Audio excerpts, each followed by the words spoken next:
চৰিলে গুই ঐ শহুৰ পদূলিত লুটি খাই পৰিলো ঐ কাপোৰখনি নিদিলে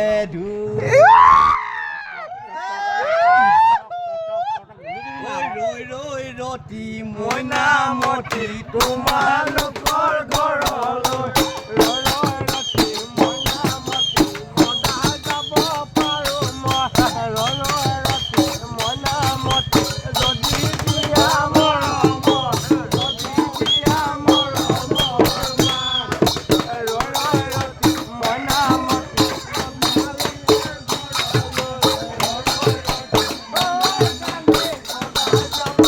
Thank you.